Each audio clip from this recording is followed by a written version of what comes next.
आज जे काही आम्ही सांगतो आहोत हे राजाभाऊ देशमुख हे आमचे परळी विधानसभा मतदारसंघातले राष्ट्रवादी काँग्रेस पक्ष शरद पवार यांचे अधिकृत उमेदवार होते। उमेदवार असल्या कारणाने ते प्रत्येक बूथवर फिरायचे। एकंदर बीडमध्ये 386 बूथ आहेत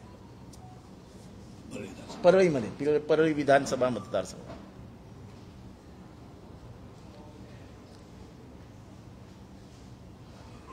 लोकसभेमध्ये झालेल्या धांदलीनंतर हायकोर्टाने त्याच्यातले 122 बूथ हे अति संवेदनशील म्हणून जाहीर केले आणि त्यांना एक्स्ट्रा सुरक्षा प्रोटेक्शन देण्याची व्यवस्था करा असं हायकोर्टाने सांगितलं। कोणी सांगितलं? हायकोर्टाने। म्हणजे जबाबदारी कोणावर आली? जिल्हा प्रशासन म्हणजे कलेक्टर, एसपी म्हणजे पोलीस आणि इलेक्शन कमिशन। आता जे मी पुढे सांगणार आहे ते अतिशय धक्कादायक आहे। ह्या इलेक्शनमध्ये 201 बूथवरती हल्ले झाले आणि 201 बूथ कॅप्चर केले गेले। 201 बूथ, ज्या 122 बूथची नावं देण्यात आली होती की ह्याच्यावरती एक्स्ट्रा प्रोटेक्शन द्या, सीसीटीव्ही कॅमेरा द्या, सीआरपीएफचे जवान द्या, सीआरपीएफचे वेगळे जवान द्या, काहीही केलं नाही आणि 122च्या 22 बूथ हे कॅप्चर करण्यात आले। निवडणूक आयोगाच्या समोर त्याच्या थोबाडीत मांडल्यासारखं ही प्रक्रिया वापरली गेली। माझा स्पष्ट आरोप आहे की जिल्हा प्रशासन म्हणजे कलेक्टर, एसपी आणि इलेक्शन कमिशन हे नोकरासारखे वागत होते, नोकरासारखे। आता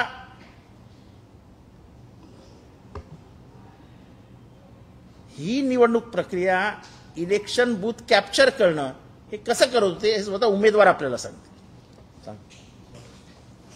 निवडणूक प्रक्रियेमध्ये बूथमध्ये ज्यावेळेस मतदार येतो त्यावेळेस तो येणार, आधार कार्ड दाखवणार, त्याला लगेच ते अधिकारी त्याला शाई लावणार, तर शाई लावायची आणि त्याने बाहेर जायचं। त्याला मत करण्याचा अधिकार नाही। त्याच्या पाठीमागे सगळे भूमिका ठरलेली नाही, तर मत करा कुणालाही। तुम्ही जर बघितले असतील बरेच व्हिडिओ, तर मग त्याला पुढे सीसीटीव्ही कॅमेऱ्याला कुठं कनेक्शनच नसतंय। सीसीटीव्ही कॅमेरा कसं झालंय म्हणजे माणसाला काय झालंय की सगळ्या गोष्टीचे फॉर्म्युले वापरून एकच माणूस मत करतो। बूथ एजंटमध्ये, बूथामध्ये जे माणसं बसतात एकच माणूस मतदान करतो। दुसऱ्या माणसाला जो मतदार गेला त्याला मत करायचा अधिकार नाही। माणूस जायचं, आधार कार्ड दाखवायचं, बोटाला शाई लावायची आणि बाहेर जायचं। ही तिथं मतदान करण्याची पद्धत झाली। जिथे मतदानाचं मशीन होतं तिथे एक पोरगा उभा राहायचा, हा माणूस शाई लावली की तो माणूस बटन दाबायचा, की प्रक्रिया पूर्ण झाली। तो व्हिडिओ बघितला ना तुम्ही असंख्य व्हिडिओ बघितले त्याच्यातले की त्या समजा गोट्या घेते एकटाच असा खुर्ची टाकून बसलेला माणूस गेला की मत लगेच बटन तो दाबणार। एकच माणूस मतदान करतो। एकच माणूस मतदान असल्यावर निवडणुकीत लोकशाहीमध्ये मतच होणार नाही ना। सर्वसामान्य माणसाला मतच करू दिलं जात नाही। मग त्यांची सगळी दहशत आहे, त्यांचं धमकी आहे, त्यांचे खोटे गुन्हे आहेत, त्यांच्या सगळे प्रचंड पॉवर त्या ठिकाणी वापरल्यामुळे, आणि कुठेही कायदा नाही तिथं। साहेब पोलीसच प्रक्रियेत येत नाही तिथं। एसपी कुठं फिरतो तर आमच्या पाठीमागे फिरतो। मी फिरायला लागलो, ज्या भागात मला चांगले मतं होईल त्या भागामध्ये एसपी माझ्या मागे फिरायला साहेब। आणि दोन गावामध्ये त्यांनीच पेटे फोडल्या। पेटी उचलली, त्या पोलिंग ऑफिसरने आपल्याला मतं पडणार म्हणलं की त्याला म्हणजे फोड ना, तिथं काही ते करणं म्हणले, यांच्यावर गुन्हा नोंद करायचा। ते पोलिंग उठला ऑफिसर, त्यानं पेटी फोडली आणि डोकं भीतीवर हाणून घेतलं आणि माझ्याच मुलावर, माझ्याच पुतण्यावर आणि आमच्याच मुलावर 40 लोकांवर केस केली। 307 लावलं। 16 दिवस माझे पोरं जेलमध्ये होते।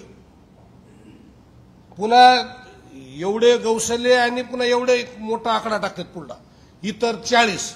आता कोण 40 आहेत मग दिसेल त्याला म्हणते तुझंच नाव आहे. सगळे भयभीत माणसं करून टाकतात. मग त्याच्यामध्ये मग काही माणसं जातात वा पाया पडून वा माझं नका नाव घेऊ, याचं नका नाव घेऊ. मग त्याच्यात जी कॅप्चर होते ते होते. हे भयभीतचे वातावरण ठेवलं त्यांनी, ही सगळ्यात मोठी गोष्ट आहे. कायदा ही व्यवस्थाच नाही साहेब. एसपीली म्हणलं ते पेट्या फोडायला म्हणलं माझ्या ज्या भागात चांगले मतं होईल, ज्या भागात लोकशाही पद्धतीने मतदान होतंय आणि तुम्ही माझ्या मागे फिरून मला इकडे दहशत करता का? तर ते म्हणले नाही आता तुम्ही काही बोलू नका, आपण 6 वाजता बसू म्हणले. तुमच्या पोराला तात्पुरतं ताब्यात घेतलं, मी त्याला 6 वाजता सोडतो. आणि 6 वाजता मला पोलीस स्टेशनला बोलवलं अविनाश एसपीने आणि सांगितलं की तुमचे पोर आता मी आत घेतलेले, त्यांच्यावर मी 307 करून टाकले. म्हणजे आता मी त्यांच्यावर FR फाडलेला आहे. सॉरी, समजून घ्या. समजून घ्या काय आहे मग समजून घ्या म्हणजे नाही थोडं साहेब समजून घ्या. मलाच 3दा विनंती, समजून घ्या. समजून घ्या म्हणजे काय घ्या मला? तर पोरगा तुम्ही मध्ये घालायला ज्याचा काही संबंध नाही, जी पोरं त्या प्रक्रियेत नाहीत, त्या कुठल्याही गुन्ह्यात नाही, त्यांना समजून घ्या. ही काय नाव लावलं? आम्हाला जरा प्रेशर आहे, समजून घ्या एवढंच म्हणलं. आणि तर सर सॉरी आता मी FR फाळलाय म्हणले, आता तुमच्या मुलाला मी अटक केलेलं आहे, तुम्ही जाऊ शकता. आणि तितक्यात ती पोलिंग ऑफिसर आला. इथं फक्त ही इथं ही ना भाऊ आहे, त्यानं त्याचं डोकं भीतीवर आदळ होतं. मग इथं थोडं टिंगूळ आलं किंचित. हो इथं किंचित असा टिंगूळ त्यानं इथं थोडं स्वतः लावून मारून घ्यायचं म्हणजे हळूच घेणार ना ती, एवढं टिंगूळ आलं. SP माझ्या देखत म्हणलं काय लागलं हो तुम्हाला, किती लागलं म्हणले तुम्हाला, बघा तुमच्या पोरांनी काय केलं. इथं एवढं टिंगूळ आलं. त्याच्यावर एवढूसं टिंगूळ आलेला 307 गुन्हा दाखल केला. 307चं आता तुम्ही बघा. तुम्ही पोलीस स्टेशनला आम्ही मग ती केलं. पोलीस स्टेशन लगेच आम्ही 4-5 दिवसातच पुन्हा काही बदलाबदल करून येऊन आम्ही लगेच सर्टिफिकेट मागितलं. सिंपल म्हणजे इंजुरी सुद्धा म्हणलं नाही ती,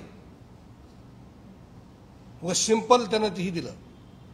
मग आता आम्ही हायकोर्टमध्ये गेलोत FR म्हणजे 307 क्रॅश करण्यासाठी. म्हणजे कायदा ही गोष्टच राहिली नाही साहेब. तिथं कायद्याचं राज्यच राहिलं नाही. ही टोळ्या झाल्या साहेब, ही टोळी. आणि याचे प्रचंड मोठे पैसे झालेत. वेगळ्या वेगळ्या कारणातून वेगळे पैसे येतात. त्याला त्याचे कुणाचं काही तिथं हीच राहिलं नाही. आणि मग ह्याचं स्वरूप कशावर पचवायचं? जातीवर. कोण जातीवाद करतंय? जे माणसं निष्क्रिय असतात ते लोक जातीवाद करतात. सगळ्याच जातीला त्रास आहे ना, असं कोणत्या जातीला त्रास नाही? जर जातीवादच असता तर मुंडे साहेबांना निवडून येता आला असता का लोकसभेला 2009ला? अहो मराठा समाज 35-40% मतं द्यायचं आहे मुंडे साहेबाला. 2014ला आम्ही प्रचार केला मुंडे साहेबाचा, चला एवढा मोठा माणूस जिल्ह्यातला पाडू नये, चांगलं नसतंय, जिल्ह्याची पोझिशन आहे बाबा.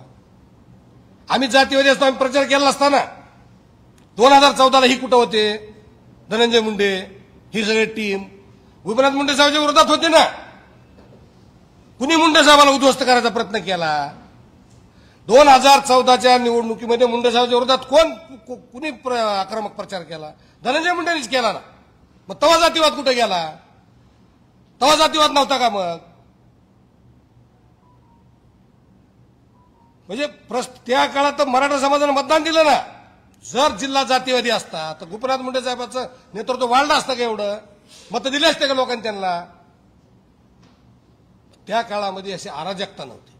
अराजकता 2019 पासून ज्या दिवसापासून या जिल्ह्यामध्ये 2020ला शेतकऱ्याला 13,500 रुपये हेक्टर प्रमाणे विमा मंजूर झाला आणि तो विमा वाटपच झाला नाही.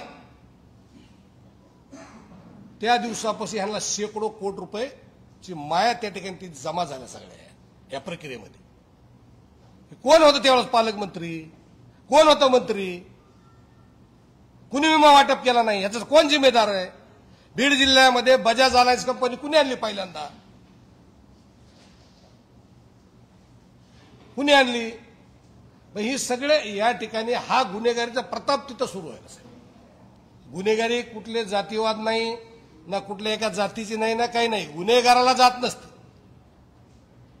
आणि मग या ठिकाणी समजा आव्हाड साहेब आहेत, आम्ही किती वर्षानं काम करतो एकत्र. केव्हा जात लक्ष इथं किती जण बसलो आपण? केव्हा कुणी जात विचारली का कुणाची? कोण जात विचारतंय? तर ही जातीवाद हा गुन्हेगाराला जात नसते, हे जातीवादाचा प्रकार नाही. हा प्रकार एक वेगळ्या पद्धतीनं कायद्याचं राज्य त्या ठिकाणी प्रस्थापित न होऊ देणं, कायद्याचं राज्य नसल्यामुळं ह्या गोष्टी घडत आहेत. अत्यंत कळकळीने राजाभाऊ देशमुख यांनी परिस्थिती आपल्या नजरेसमोर आणली. आता ह्याच्यातनं प्रश्न काय उभा राहतो, कलेक्टर काय करत होता? आमची तक्रार आहे आता, या कलेक्टरची पहिली चौकशी सुरू करा, या एसपीची पहिली चौकशी सुरू करा, ज्यांनी या बीडचं वाटोळं केलं त्या सगळ्यांची चौकशी.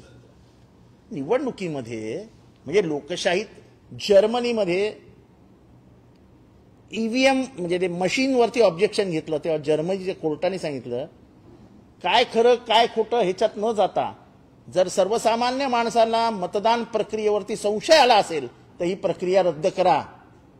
त्याचं कारण मतदानावर जर लोकांचा विश्वास नाही याचा अर्थ त्याच्यातनं येणाऱ्या निर्णयावरतीही लोकांचा विश्वास राहणार नाही आणि ह्याच्यात लोकशाही पराभूत होते. लोकशाहीमध्ये लोकांचा विश्वास बसला पाहिजे. इथे 100% बूथ लुटले जातात म्हणजे हे तर बिहारमध्ये पण होत नसेल. आणि हे बरोबर बोलले की 2014च्या आधी इतका माजोरडेपणा बीडमध्ये नव्हता. एका मोठ्या उंचीचा लोकनेता गोपीनाथरावजी मुंडे हे त्या जिल्ह्याचं नेतृत्व करत होते. मला आठवतं 1996-97ला त्यांच्या विरुद्ध आम्ही सगळ्यांनी, हा माझा जुना काय म्हणजे आम्ही दोघे एकत्र फील्डमध्ये असलेली माणसं आहोत. हा काय आजचा आमचा हे नाही आहे. 1996-97ला गोपीनाथ मुंडेंविरुद्ध बीडमध्ये मोर्चा काढलेली आम्ही सगळे तरुण आहोत. पण गोपीनाथ मुंडेंनी कधी जातीवाद, ते वंजारी मी वंजारी, पण कधी मनामध्ये जितेंद्र माझ्या विरुद्ध मोर्चा काढलास असं कधी नाही. जेव्हा मला मदत लागली, आज मी उभ्या महाराष्ट्राला सांगतो की पहिला माणूस पुढे आला आणि ज्याने मला मदत केली त्याचं नाव गोपीनाथ मुंडे. कसला जातीवाद घेऊन चाललात तुम्ही? कोणाला येडे बनवतात? जे मारले खून पडले कोण आहेत जातीने तपासा, लाईनीत तपासा. मारणारे कोण आहेत तपासा, लाईनीत तपासा. आणि एवढा तुम्ही बक्कळ पैसा कमवलाय 2-3 हजार कोटी रुपये, त्याच्यातला 1 रुपया तरी देणारच का वंजाऱ्यांना? ही सगळी वाल्मिक कराडच्या गँगनी यांनी ज्या गोट्या गीतेचं नाव घेतलं. कोणाचा माणूस आहे पोलिसांनी सांगावं. कैलाश फड कोणाचं नाव आहे? हे बूथ लुटणारे म्हणजे कोण? तर बाहेर रिव्हॉल्वर लटकवणारे, जे पॅन्टच्या बाहेर रिव्हॉल्वर ठेवणारे आहेत ना, हे सगळे बूथ लुटायला होते. बूथ कॅप्चरला सगळी ही पोरं होती. आता एवढं सगळं उघडपणाने झालेलं असताना आमचा राजीव कुमार इथे येतो आणि ईव्हीएम में कुछ नहीं है. अरे तुला विचारलं कोणी ईव्हीएम में कुछ है की नाही है? या बूथ कॅप्चरवर आता इलेक्शन कमिशन काय बोलतं त्याचं उत्तर द्यावं. चोखालिंगमने द्यावं. आमचं चोखालिंगमला आव्हान आहे की हे आम्ही व्हिडिओ त्यांच्याकडे पाठवणार आहोत. आता ह्याच्यातली सत्यता पडताळून पाहावी. 122 बूथ जे आहेत, जे हायकोर्टाने सांगितले आहेत की त्याच्यावरती तुम्ही वॉच ठेवा, त्याच्या सीसीटीव्ही कॅमेरा फुटेज आपण आम्हाला देऊ नका. तुम्ही पब्लिकला जाहीर करून टाका. हे 122 बूथ आम्हाला हायकोर्टाने सांगितले होते, आम्ही हे त्याचं जे चित्रीकरण केलंय ते जनतेपुढे ठेवतो आहोत. हिंमत असेल तर करावं इलेक्शन कमिशनने. इलेक्शन कमिशन हा बेशरम लोकांचा अड्डा झालाय. डॉक्टर बाबासाहेब आंबेडकरांच्या विचारांचा सर्वात मोठा पराभव कुठे होतोय? तो इलेक्शन कमिशनमध्ये होतोय. त्याचं स्वतंत्र अस्तित्व हे देशासाठी खूप महत्वाचं आहे असं डॉक्टर बाबासाहेब आंबेडकर म्हणाले होते. 3-4 संस्था त्याचं स्वतंत्र अस्तित्व असलंच पाहिजे आणि त्याच्यात राजकीय हस्तक्षेप होता कामा नाही असं कोण म्हणालं होतं? बाबासाहेब आंबेडकर. त्याच्यातली एक संस्था election commission. Election commission has become a political tool to finish democracy. याद्यांमध्ये घोटाळे, याद्यांमध्ये खोटी नावं कोण करतंय? सगळं सत्ताधारी पक्षाला मदत कोण करतंय? Election commission. मुंबईत येऊन ईव्हीएम मशीन, आज एवढा जाहीर आरोप करतोय आम्ही, देशभरात हा आरोप जाणार आहे. Election commission should come out and tell the truth what has happened in this. 201 म्हणजे अर्ध्याहून जास्त बूथ तिथे कॅप्चर केले गेले. It is a shame. It puts शेम. इलेक्शन कमिशनला लाज वाटली पाहिजे, लाज. 201 नाही, 1 जरी बूथ लिफ्ट लागेला असेल तरी लाज वाटली पाहिजे. 201 चला बाजूला काढ ती फिगर. आमच्याकडे तर 4 बूथ कॅप्चरिंगचे व्हिडिओज आहेत, व्हिडिओज. तो मी आत्ता ट्विटरवर टाकलेला गोट्या गीतेचा व्हिडिओ. गोट्या गीतेला घेणार आहेत का ताब्यात आत्ता बूथ कॅप्चरिंगच्या बिचाकडे? त्याचा बटन दाबतानाचा फोटो दिलेला आहे आम्ही. सगळं वोटिंग प्रक्रिया जी त्यांनी केली ती त्यांनी कॅप्चर केली ते दिलंय. टिंगल येऊ आपल्या इलेक्शनची. आणि म्हणून आम्ही आज मागणी करतो आहोत, इलेक्शन कमिशनने याची गांभीर्याने नोंद घ्यावी. संबंधित एसपी, संबंधित कलेक्टर आणि संबंधित इलेक्शनचा ऑब्झर्व्हर ह्यांच्याकडनं लेखी नोंदवून घ्यावा त्यांचा जे काय त्यांचं म्हणणं आहे आणि ते जनतेत जाहीर करावं. Let us go in the public field. Open मैदानात जाऊया आता पब्लिकच्या. आम्हाला नका सांगू, आम्हाला नाही ऐकायचं, जनतेला सांगा. जर लोकशाहीमध्ये जिवंत ठेवण्यासाठी सर्वात मोठी प्रक्रिया मतदान असेल आणि त्या मतदानाचीच तुम्ही हत्या करणार असाल तर ही लोकशाही जिवंत राहू शकत नाही.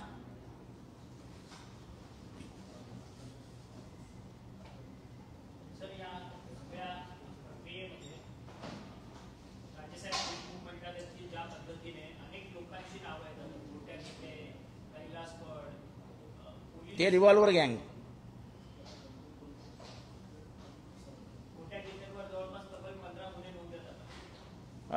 वाल्मिक कराडावर 22 गुन्हे नोंद आहेत. त्याच्यात काय बीडमध्ये तो हे आहे ना 19. असं आहे की बीडचा तुम्ही एकंदर सामाजिक इतिहास बघितला तर बीड हा अतिशय समविचारी आणि पुरोगामी जिल्हा म्हणून ओळखला जायचा. पण 2014 नंतर परिस्थिती बदलत गेली आणि 2019ला त्याचं वाटोळ झालं.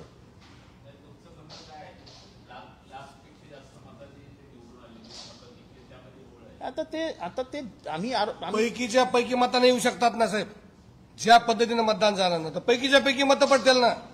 मतं नाही पडायला मतदानात तुम्ही ज्यावेळेस मतदारालाच मतदान करू देत नाहीत तर पैकीच्या पैकी सुद्धा मतदान तुम्हाला पडू शकतात ना. एवढं मतं यायला अडचण काय? विजयाला अडचण काय सांगा तुम्ही? मतच होऊ देत नाही. आम्हाला हे महाराष्ट्रासमोर ह्याच्यासाठी आणायचं आहे की एखाद्या माणसाकडे पैसा आला गैरमार्गाने आणि तो पॉलिटिक्समध्ये वापरायला लागला की त्याचं काय होतं याचं जिवंत उदाहरण आहे परळी आहे. वाम मार्गाने पैसा आलाय तो वाम मार्गानेच झाला. पण दुर्दैव आहे की महाराष्ट्राचं प्रशासन त्याच्या पार पायाखाली गेलंय. म्हणजे ते अजितदादा म्हणाले ना मी तुमचा सालगडी नाही. अजितदादा हे जे प्रशासन आहे ना हे सगळं सालगडी आहे. आता ते झालं वाल्मिक कराडच्या बाबतीत. हे घ्या ना पुरावे. नाही ते राजीनाम्याचा विषय काढूच नका. आमचा मतदानाचा आहे. आमचा काय राजीनाम्याविषयी आज काय आम्हाला बोलायचं नाही.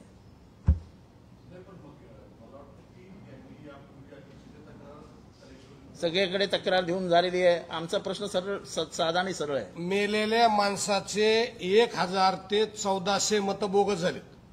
आता मी निवडणूक आयोगाला ज्या दिवशी मतदान झालं त्या दिवशी संध्याकाळी एक पांगरीची 64 लोकांची यादी फॅक्स केली. या मयत लोकांचे मतदान झाले आहेत. मग माणसं वरी गेलेले म्हणजे मयत झालं वरी गेलेला माणूस तो खाली यायला आरामात दुपारी मतदान करायला पुन्हा वरी चालला. किती सुंदर प्रक्रिया. मतं पडतील होईल काय? ती वरी गेलेले माणसं ह्याच्या मतासाठी खाली यायले. छानपैकी मतदान टाकून दिलं. धनंजय मुंडे आलेच पाहिजे बटन दाबा आणि पुन्हा वरी चाललेत आरामात. असे 64 लोकांची यादी दिली आम्ही साहेब निवडणूक आयोगाला. त्याच दिवशी फॅक्स केली. रितसर वकील लावून ऍडव्होकेट किर्दंत वकील लावून यादी पाठविली. काही त्याचं उत्तर नाही, त्याची नोटीस नाही ना, त्याचा काही बारका कागद सुद्धा आला नाही साहेब. काही थोडंफार प्रेमपत्र येईल आम्हाला वाटलं काही भावना कळवित येईल हे. इलेक्शन होऊन 2 महिने झाले जवळपास 2 महिने होती. इतक्या दिवसानंतर आता हे धनंजय मुंडेंचं प्रकरण वर आल्यानंतर किंवा वाल्मिकांचं प्रकरण वर आल्यानंतर याबद्दल तुम्ही प्रेस कॉन्फरन्स घेताय. साहेब कसं असतं सत्ता व्यवस्थित राबली असती आणि हे घडलं नसतं ना तर आपण पत्रकारांनी एवढं गांभीर्याने घेतलं नसतं. आज आमचं नशीब की ह्या सगळ्या प्रकारांमुळे आता समाजाचं लक्ष लागलंय आणि पत्रकार सुद्धा ह्याला गांभीर्याने घेणार आहेत. नाही तर ह्यांनी 10 वेळा प्रयत्न केला. आणि अजूनही सांगतो, सारंगी महाजन यांनी स्वतः मला सांगितलंय, मी त्यांना सांगितलं ताई आपण तुम्ही पत्रकारांशी का नाही बोललात. त्यांनी मला सांगितलं वाईट वाटून घेऊ नका की मी खूप वेळा बोलले, कोणी नोंदच घेत नाही. त्याने औरंगाबादमध्ये 3 वेळा पत्रकार परिषद घेतली, साधं एक वाक्यही छापून नाही. त्यामुळे आता सगळं टायमिंगवर आहे. टायमिंग हे सुद्धा टायमिंगवर आता आम्ही बरोबर काढलंय. आम्हाला माहिती आहे परिस्थिती अशी आहे, आता कोणीच काही लपवू शकणार नाही. आणि ठीक आहे उशीर झाला, पण कमीत कमी महाराष्ट्रात कळेल तर महाराष्ट्रात चालू काय आहे. एका मतदार केंद्रामध्ये तो गेल्यानंतर त्याला सांगितलं इथे यायचं नाही, पुन्हा यायचं नाही. हे आमचं स्वतंत्र राज्य आहे, आमचा इथं आमचा स्वतंत्र कायदा कायदा आहे आणि हे कायदाच आम्ही राबवणार. इथे महाराष्ट्र बिराष्ट्र काय नाही, चला इथनं. अरे वा. आणि पोलीस बघतायत, पोलीस येतच नाही. ह्याच्या अंगावर हात सोडला, ह्याच्या अंगावर धावून गेले, पोलीस बघतायत. मग ते एसपीचं काय करायचं. ह्याच्यात नाराजक येते.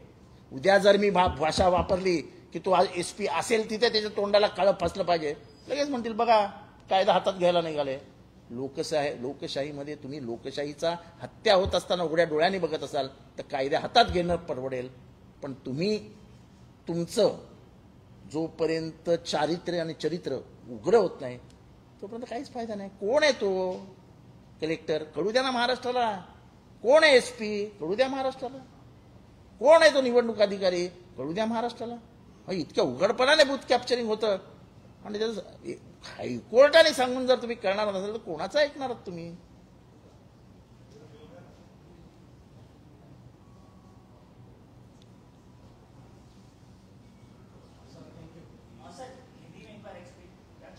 मराठी डन.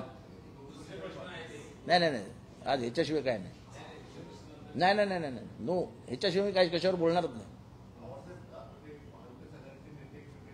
ह्याच्याशिवाय मला काहीच विचार नाही. काय काय काय कोर्ट याच्याशी संदर्भात एक प्रश्न आहे की ईव्हीएम वरती तुम्ही एवढा आक्षेप घेताय असं म्हणतात नितीश राणे. तर ईव्हीएम मुळेच आम्ही निवडून आलोय. एव्हरी वोट अगेन्स्ट मुस्लिम हा आमचा नारा आहे. ठीक आहे. त्यांची शपथ काय आहे. त्यांनी संविधानावरती हात ठेवून संविधान समोर ठेवून शपथ खाल्ली आहे. संविधानात हे बसतं की नाही हे ते त्यांच्या मंत्रिमंडळ आहेत, त्यांनी आम्हाला सांगावं. आम्हाला बाकी काही विचारायचं नाही. हे ते करणार आहेत. हिंदू मुसलमान मराठा वंजारी हेच काम आहे, दुसरं काम काय आहे. एक संपू द्या ना तुम्ही, दुसरं काम काय आहे. काही जणांना खास जबाबदारी दिली आहे. ते म्हणतात की एका प्रकारे त्यांना पाडण्यासाठी सौदी बाहेरून पैसे येत आहेत. अडवा ना, आम्ही काय म्हणतो अडवा ना. आज ईडी तुमच्या हातात आहे, रॉ तुमच्या हातात आहे, आयबी तुमच्या हातात आहे, सीबीआय तुमच्या हातात आहे. कुठला पैसे आले, कोणाला पैसे आले, किती पैसे आले सगळं तुम्हाला माहिती पडू शकतं. घ्या, उचला, टाका जेलमध्ये. कोण नाही म्हणाले. कुठे अडवलंय तुम्हाला? नाही. म्हणाले की आम्ही हिंदू मतावरून निवडून येऊ शकतो, आम्हाला बाकीच्यांची गरज नाही. का चांगले काय वाईट नाही. मला एवढ्या त्या कट्टर हिंदुत्ववादी आहेत हे ऐकायला जरा बरं वाटतं. चांगलं त्यांनी त्याचं कट्टर हिंदुत्ववाद असा जिवंत ठेवावा. ते विचारलं हे ह्या सोडून मी कुठल्याही प्रश्नाला उत्तर देणार नाही.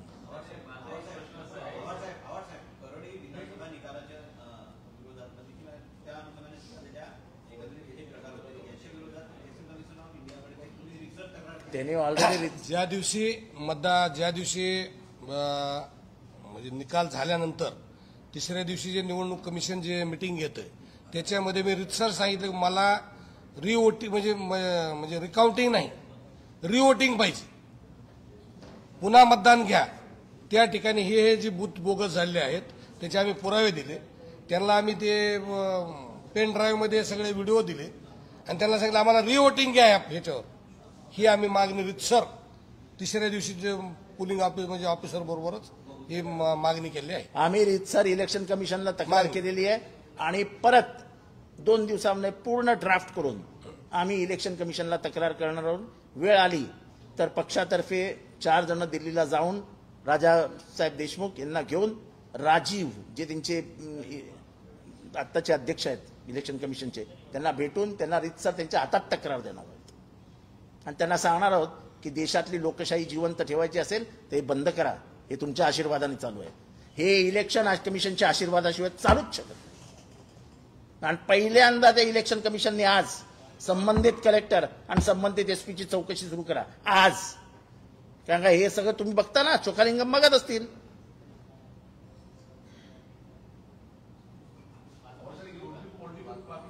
पहिले सगळे प्रश्न संपू द्या, नंतर तुम्ही विचारा. हिंदीत विचारा कोणाला काय होतं.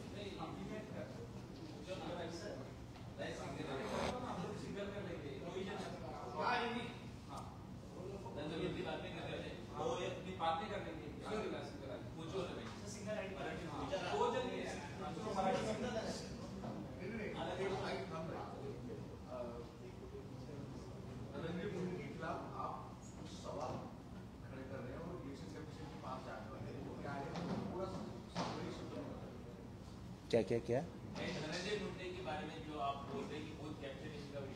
मैं नहीं बोल रहा हूँ. हमारे वहाँ के उम्मीदवार ने हमको आके बताया, हमारे उम्मीदवार ने आके हमको जो हालात थे वहाँ पे वो बताया, उसका कथन किया.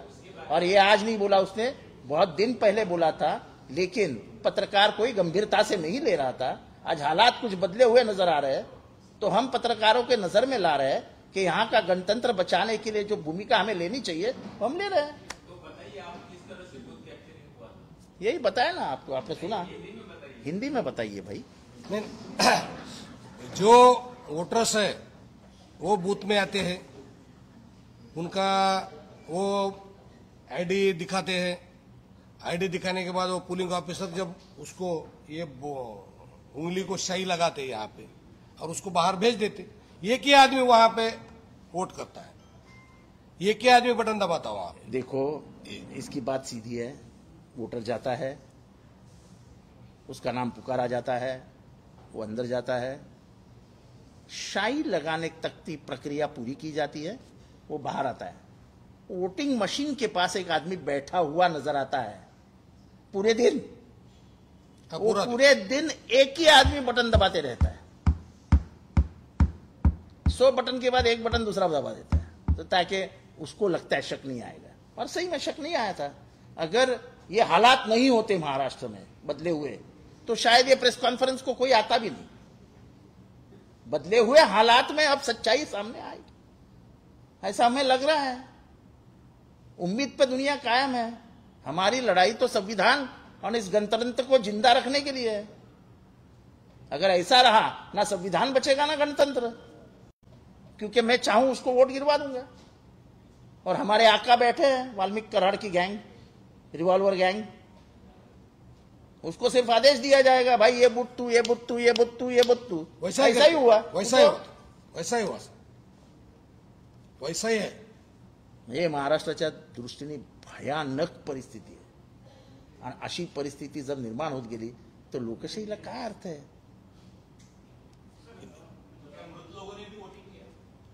मृत लोग जो जिस दिन वोटिंग की उसकी तकरार मैंने वही सेम डे शाम में 7 बजे हमने निवडणूक आयोग को किया था. 64 जो लोग वोटर्स थे पांगरी में, जो लोग ऊपर से आए नीचे लाइन को लगे, वोट दबाया और ऊपर गए, ऐसे 64 लोग हैं. उसकी यादी हमने निवडणूक आयोग को दे दिया है, लेकिन उसका अभी तक कोई जवाब नहीं आया. अभी तक ऊपर ढूंढने जा रहे हैं इलेक्शन कमीशन के लोग. हो सकता है ढूंढ के वो वापस आ जाएंगे. गए हैं ऊपर. ऐसे कम से कम 1300-1400 लोग हैं.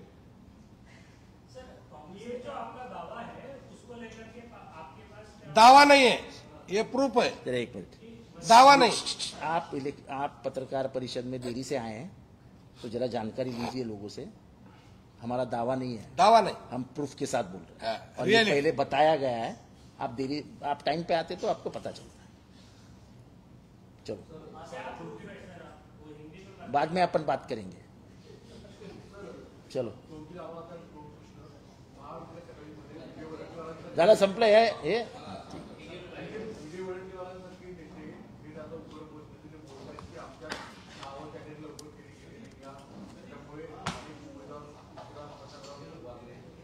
मला विजय वडेट्टीवार काय म्हणाले, कोण काय म्हणालं याच्यासाठी मी जबाबदार नाही। त्यांचे प्रश्न, त्यांची उत्तरं आणि त्यांच्याकडनंच प्रतिप्रश्न विचारा।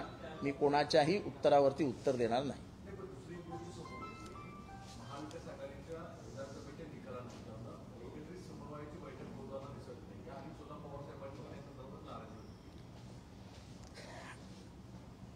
ही गोष्ट खरी आहे की समन्वयाचा अभाव आहे। काही गोष्ट सत्य आहे तर मान्य करायला पाहिजे, पण त्याची जाहीर वाच्यता करण्यापेक्षा आधी जर सिनियर लीडर्स बसले, विजय वडेट्टीवार हे सिनियर लीडर आहेत, माझ्या अंदाने त्यांचा अजूनही बंगला त्यांच्या ताब्यात आहे का? आहे ना? मग बंगल्यावर बैठक बोलवा। मी तर तयारच आहे जायला बंगल्यावर। मी आता नशिबाने मी राष्ट्रवादी काँग्रेसचा गटनेता आहे, आमचे प्रदेशाध्यक्षही तेवढेच उत्सुक असतात। त्यांनी बैठक बोलवावी। आम्हाला काय घर नाही, त्यामुळे आम्ही इथनं ठाण्याला जाणार, परत येणार। विजय वडेट्टीवारांनी सांगावं कधी यायचं, त्या दिवशी येऊ, सगळे बसू। आणि आज जे परिस्थिती आहे महाराष्ट्रात, त्या परिस्थितीने आणि हे जसं जसं समोर येत आहे सगळं, लोकांना उबाग येतोय। हे काय चांगलं आहे काय? हे अख्खे बुथच्या बुथ लुटले गेले आणि कानोकान खबर नाही। आम्हाला तर माहिती होतं, पण आम्हाला माहिती होतं कुठलाही चॅनल दाखवणार नाही, कुठेही छापून बातम्या येणार नाहीत। एकदा त्यांनी प्रयत्न केला, त्यांनीच मला जसं मी बोललो, पण कोण छापत नाही, येतही नाही चॅनलवर। म्हणून मी त्याला सांगितलं थांब, वेळ येईल तेव्हा आपण बोलू। कालच्या बैठकीत त्याला बोलवलं साहेबांनी आज सकाळी त्याला बोलवून घेतलं। साहेबांनी सगळं ऐकलं आणि साहेबांनी धक्का व्यक्त केला, हे असंही होतं। शरद पवार ते म्हणाले महाराष्ट्रात आजच्या घडीला असं होऊ शकतं। मी म्हटलं साहेब हे असंच घडलं, पण दुर्दैवाने आपण लोकांसमोर घेऊन जाऊ शकत नाहीये आणि त्याच्यातनं ही पत्रकार परिषद झाली आहे। आणि माझी अशी अपेक्षा आहे की तुम्ही हा विषय लावून धरा। जसे लोकशाही वाचवण्याची जबाबदारी आम्ही स्वीकारत आहोत, मला आपलं अभिनंदन करायला पाहिजे। वाल्मिक कराड आणि सोमनाथ सूर्यवंशी यांना न्याय देण्यासाठी पत्रकारांनी जो प्रयत्न केलाय, संतोष देशमुख यांना न्याय देण्यासाठी जो तुम्ही लोकांनी प्रयत्न केला आहे, आपल्याला खरोखरच कौतुक केलं पाहिजे। कारण का आम्हाला माहिती आहे तुमच्या मालकांवरती पॉलिटिकल दबाव किती असतो, त्याच्यानंतर आपल्यावरती दबाव किती असतो, आणि काही चॅनल्स कधी चमचेगिरी करायला इथे येतात। हा उघड आरोप करतोय मी, मला काय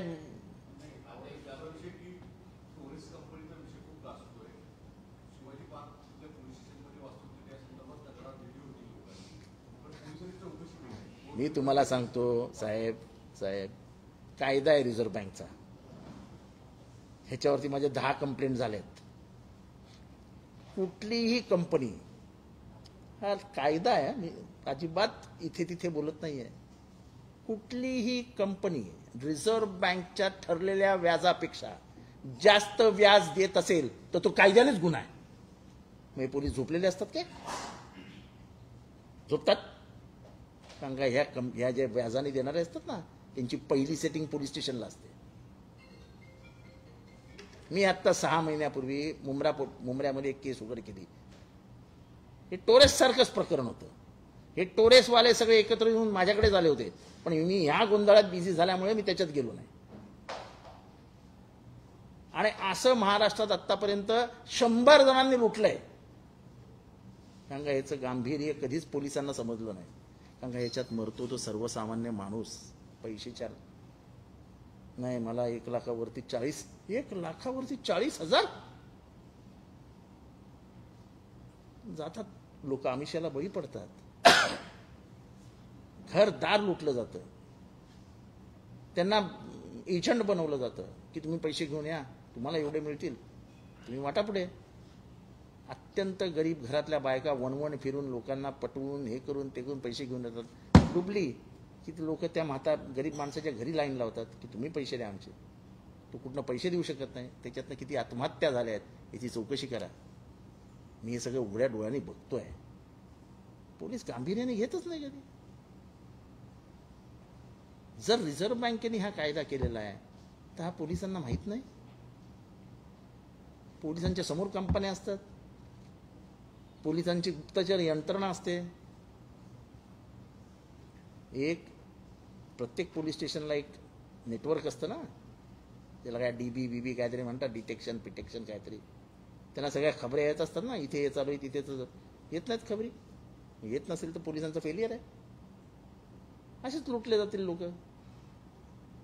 तो तर म्हणे युक्रेनला पळून गेला त्याचा मारक.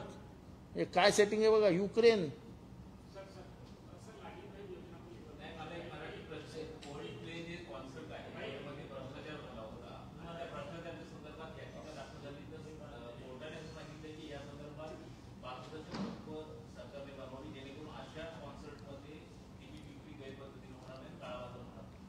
मला आनंद आहे की हे प्रकरण सुद्धा उचलणारा माणूस मी,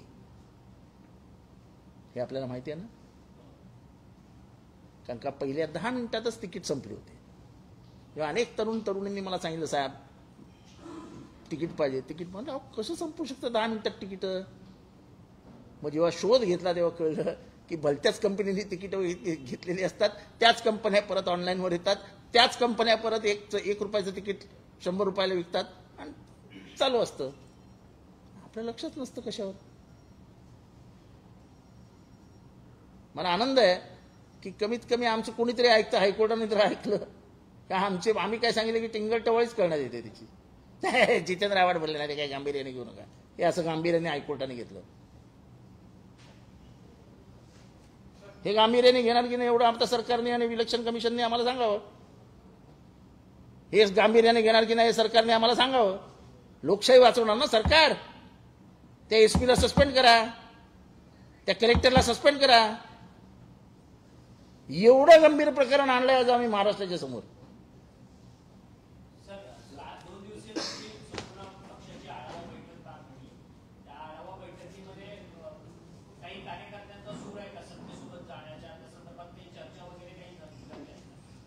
माझं भाषण आपण ऐकलं असेल तर प्रवक्ता म्हणून मी आज इथे सांगतो, राष्ट्रवादी काँग्रेस स्वतंत्रपणाने मार्गक्रमण करेल.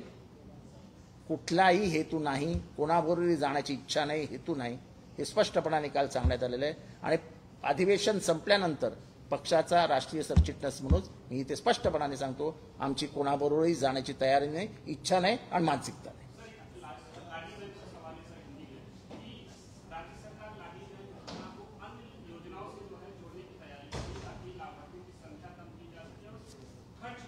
ऐसा है, चुनाव जीते हैं, अब 240 आमदार बैठ गए हैं. अब जो जवाब देना है 5 साल के बाद देना है.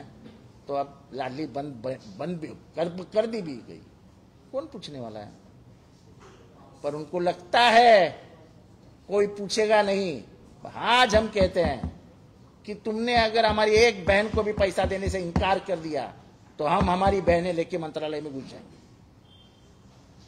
सूखा नहीं छोड़ेंगे सरकार. सिर्फ तुमको सत्ता में बिठाने के लिए तुमने अगर पैसे बांटे होंगे तो तुम्हारी जो मानसिकता है हमारी महिलाओं को, हमारी बहनों को खरीदने की, वो हम दुनिया के सामने लाएंगे.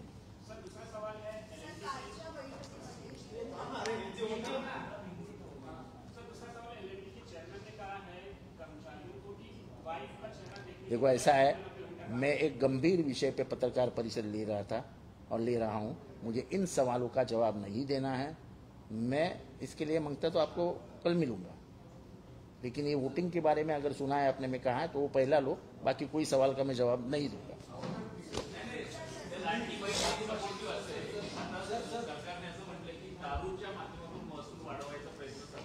हाँ, आपले अजितदादा आहेत ना एक्साइज मिनिस्टर, त्यांच्याशी चर्चा करून घ्या.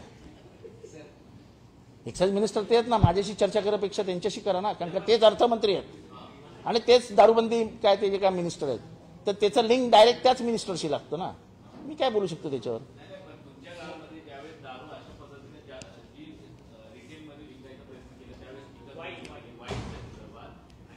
ऐसा है कि हम करे तो रासलीला और तुम करे तो बलात्कार. हम करे तो बलात्कार, तुम करे तो रासलीला. असा आहे आदेश. आप पूछ रहे हैं पूछिए रिपब्लिक